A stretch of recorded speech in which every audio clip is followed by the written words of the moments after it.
अस्सलाम वालेकुम व्यूवर्स, मेरा उर्दू ट्यूब चैनल पर वेलकम करता हूं आपको। आज की इस इंफॉर्मेटिव वीडियो में हम बात करेंगे वर्चुअल असिस्टेंट की। वर्चुअल असिस्टेंट क्या होता है, इनकी जिम्मेदारियां क्या होती हैं और एक अच्छा वर्चुअल असिस्टेंट बनने के लिए आपको किन चीज़ों पर अमल करना चाहिए। तो दोस्तों, इस इंफॉर्मेटिव वीडियो को मज़ीद आगे देखने से पहले आपसे है रिक्वेस्ट कि अगर आप पहली दफ़ा आए हैं चैनल पे तो सब्सक्राइब ज़रूर कीजिए ताकि आपको मज़ीद मालूमाती वीडियोस मिलती रहें। तो व्यूवर्स, हो सकता है कि काफ़ी लोगों के लिए वर्चुअल असिस्टेंट या VA का जो लफ्ज़ है वो नया हो, लेकिन जो लोग IT की फील्ड से वाबस्ता हैं उनको यकीनन ये बात पता होगी कि वर्चुअल असिस्टेंट क्या है। तो इस वीडियो में हम बहुत ही आसान अल्फाज में, बहुत ही सिंपल लैंग्वेज में आपको समझाने की कोशिश करेंगे कि VA क्या है, और आप भी अगर VA बनना चाहते हैं तो आपको क्या करना होगा, इसकी डिमांड कितनी है और कहाँ कहाँ पर वर्चुअल असिस्टेंट की ज़रूरत पड़ती है। तो दोस्तों, सबसे पहली चीज़ तो आप जहन में ये रख लीजिए कि वर्चुअल असिस्टेंट वही बनेगा जो कंप्यूटर स्किल्ड हो, जिसको कमांड हो कंप्यूटर के ऊपर, जिसकी कंप्यूटर लिटरेसी अच्छी हो। और बेसिकली वर्चुअल असिस्टेंट जो है वो एक एडमिनिस्ट्रेटिव सपोर्ट फराहम करता है किसी भी ऑनलाइन बिजनेस को।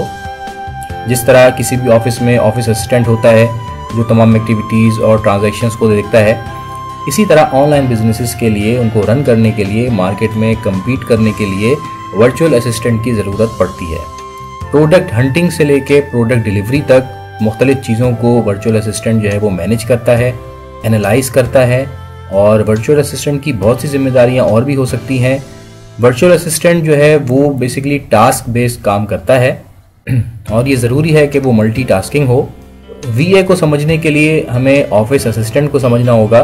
जैसा कि नॉर्मल जो बिजनेसेस होते हैं, जो ऑफिसेज होते हैं, वहाँ पर एक ऑफिस असिस्टेंट होता है, अपॉइंट होता है, जो बाकायदा एक सैलरी ले रहा होता है और वो फुल टाइम ऑफिस असिस्टेंट होता है जिसे आप हायर करते हैं, और वो आपका बाकायदा एक मुलाजिम होता है और उसे आप मंथली सैलरी दे रहे होते हैं। जबकि VA जो होता है वो एक टास्क बेस्ड परफॉर्मर होता है, और आप ये कह सकते हैं कि ये पार्ट टाइम जॉब होती है जो घर बैठे वो परफॉर्म कर रहा होता है।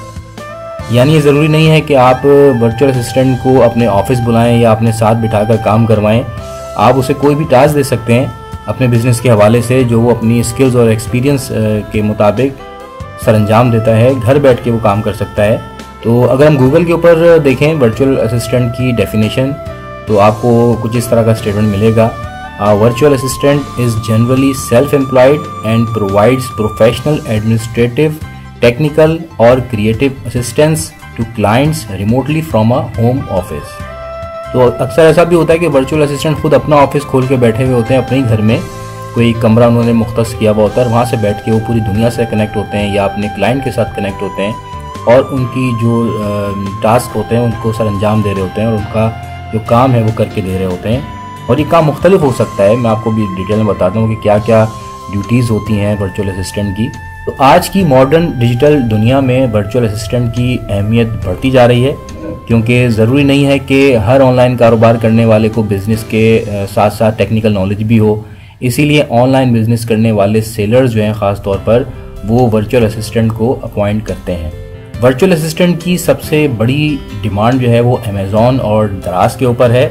यकीनन आपने अमेज़ॉन और दराज का नाम सुना होगा और इस पर शॉपिंग भी की होगी, और आपको ये मालूम होगा कि अमेज़ॉन जो है वो ऑफिशियली पाकिस्तान में तो ऑपरेट नहीं करता, लेकिन फिर भी एक बड़ी तादाद में ऐसे सेलर्स मौजूद हैं जो अमेज़ॉन का अकाउंट पाकिस्तान से बाहर से कहीं अप्रूव करवाते हैं और पाकिस्तान में अपना बिज़नेस रन कर रहे हैं।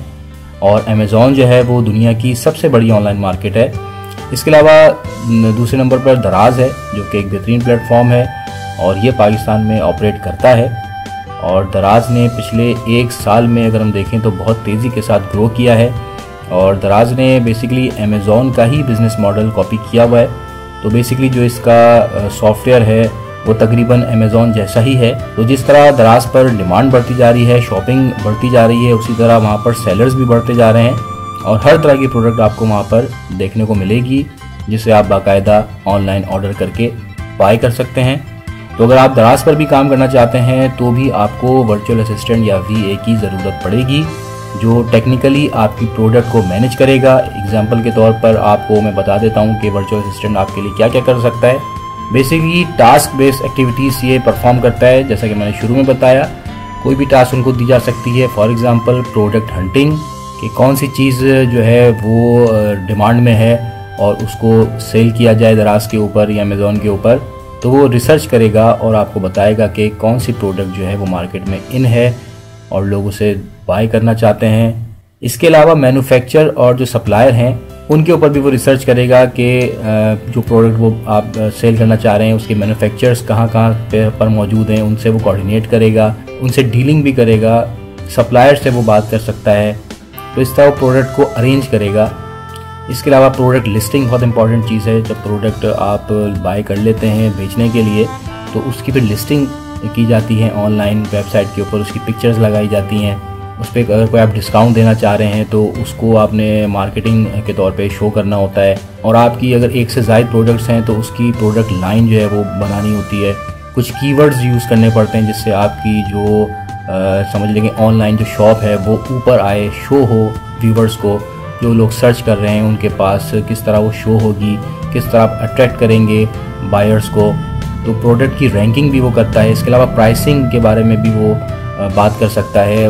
और सबसे इम्पॉर्टेंट चीज़, कंपटीटर को भी वो एनालाइज करता है कि आपके साथ जो लोग और बिजनेस कर रहे हैं, सेम प्रोडक्ट अगर कोई बेच रहा है तो उससे वो कम्पिटिट करते हैं, देखते हैं कि वो क्या ऑफर्स लगा रहे हैं, आप क्या ऑफर्स लगा सकते हैं। इसके अलावा बिज़नेस की रिपोर्ट वो मुरतब करता है और पूरी कोशिश करता है कि जो आपका बिज़नेस है उसको ऑप्टिमाइज़ किया जाए। कंप्लेंट मैनेजमेंट करता है, कस्टमर्स की तरफ से जो फीडबैक आ रहा होता है उसको रिस्पॉन्ड करता है, कम्युनिकेशन करता है कस्टमर्स के साथ, उनकी ईमेल्स के जवाब देता है, ऑनलाइन कैंपेन्स भी चलाता है। इसके अलावा जो इन्वेंट्री है उसको भी मैनेज करता है। और सबसे इम्पॉर्टेंट चीज़ मार्केटिंग रिसर्च है, मुख्तलिफ प्लेटफॉर्म पे जाके मार्केट को रिसर्च करता है। तो ये तमाम चीज़ें वो एक साथ भी कर सकता है और अलग अलग भी कर सकता है। ये अब आपके ऊपर डिपेंड करता है कि आपने उसको किस चीज़ के लिए हायर किया हुआ है। आप चाहें तो ये तमाम उसको ड्यूटीज़ उसके ज़िम्मे लगा दें, या चाहें तो इनमें से कोई जो चीज़ आपको बेहतर लग रही है, जिसमें आप वीक हैं, तो उस पर आप उसको हायर कर सकते हैं। अब हम बात कर लेते हैं वर्चुअल असिस्टेंट के बेनिफिट, कि अगर आप जब इसे हायर करेंगे वर्चुअल असिस्टेंट को तो आपको क्या फ़ायदे होंगे। तो सबसे बड़ी बात तो ये कि टाइम सेविंग है। ऑनलाइन बिजनेस क्योंकि एक बहुत ही वास्ट फील्ड हो चुकी है, बहुत इसमें कंपटीशन है, तो आप अपना टाइम बचा सकते हैं। आप दूसरी चीज़ों के ऊपर रिसर्च कर सकते हैं और अपनी जिम्मेदारियों को बांट सकते हैं अपने वर्चुअल असिस्टेंट के साथ, तो आपका टाइम बचेगा। दूसरी बात यह है कि आपको एक्सपर्ट स्किल्स मिलेंगी, क्योंकि वर्चुअल असिस्टेंट जो होगा वो अपनी फील्ड में क्योंकि वो महारत रखता है, तो वो अपनी एक्सपर्टीज़ के ज़रिए आपके बिज़नेस को ग्रो करने में मददगार साबित होगा। कॉस्ट सेविंग भी एक बहुत बड़ा इसमें फ़ायदा है, क्योंकि आप अगर अपने ऑफिस से काम करेंगे तो आपको ऑफिस का रेंट भी देना है, आपको बिजली भी कंज्यूम आपकी होगी, तो इलेक्ट्रिसिटी बिल आपका आएगा। जबकि वर्चुअल असिस्टेंट जो है वो अपने घर से बैठ के काम कर सकता है, तो एनर्जी सेविंग होगी, कॉस्ट सेविंग होगी। और एक और इम्पॉर्टेंट चीज़ ये कि आपका जो वर्क लोड है वो रिड्यूस होगा। अब हम बात करते हैं कि एक अच्छा वर्चुअल असिस्टेंट बनने के लिए किन चीज़ों का ख्याल रखना चाहिए, वो क्या टिप्स हैं जिनको फॉलो करना ज़रूरी है एक अच्छे वर्चुअल असिस्टेंट के लिए। तो सबसे पहली चीज़ तो है रिलायबिलिटी या कमिटमेंट। आप हमेशा अपने क्लाइंट के साथ कमिटेड रहें, उनसे वो बात करें जो आप कर सकते हों, आप उनको धोखे में ना रखें। आपसे वो जो भी डिमांड कर रहे हैं, जो भी आपको टास्क दे रहे हैं, उसको आप जेन्युइन तरीके से कंप्लीट करके दें, ताकि वो फ्यूचर में भी आपको मज़ीद टास्क देता रहे। इसके अलावा एक्यूरेसी का ख्याल रखें, स्पेलिंग का ख्याल रखें। जैसे कि अगर आप स्क्रिप्ट राइटिंग कर रहे हैं या आप कोई रिव्यू लिखना चाह रहे हैं प्रोडक्ट के बारे में, कोई मार्केटिंग मैसेज लिखना चाह रहे हैं, या प्रोडक्ट के नाम कहीं मेंशन कर रहे हैं, उसकी प्राइसिंग शो कर रहे हैं, डिस्काउंट्स शो कर रहे हैं, तो उसके अंदर आप एक्यूरेसी रखें, स्पेलिंग मिस्टेक्स ना हो, आपका जो स्क्रिप्ट है वो सही लिखा हुआ हो, एक्सेप्टेबल हो, उसमें लैंग्वेज जो है वो इजी और अट्रैक्टिव हो कस्टमर्स के लिए।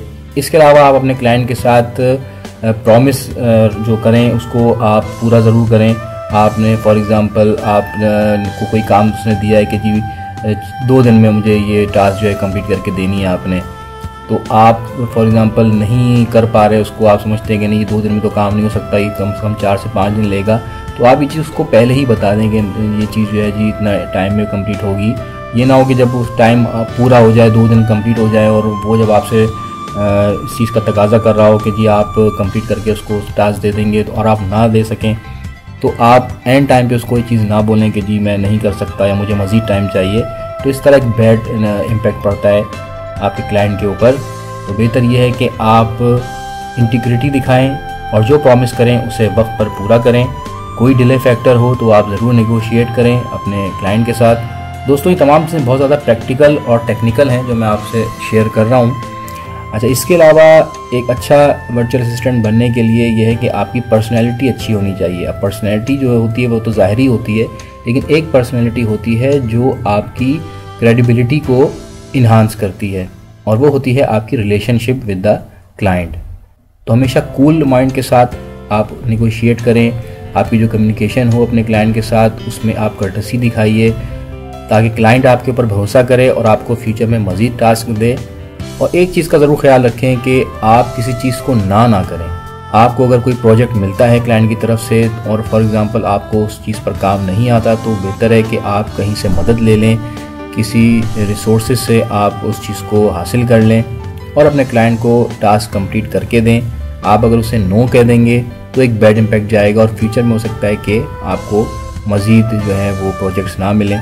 तो ये चीज़ मैंने अभी पहले भी आपको बताई कि मल्टीटास्किंग हो आप, ताकि आप उस चीज़ को मैनेज कर सकें। जो चीज़ आपको नहीं आ रही वो आप किसी और से वो टास्क कंप्लीट करवा के आप अपने क्लाइंट का काम कर सकें। और एक अच्छा वर्चुअल असिस्टेंट बनने के लिए ये भी ज़रूरी है कि आपके पास आइडियाज़ हों। यानी अगर आपसे आपका क्लाइंट कोई चीज़ कहता है तो आप उसकी रिक्वायरमेंट्स को तो पूरा करें ही, लेकिन आप उसको एक अच्छा आइडिया भी दे सकें।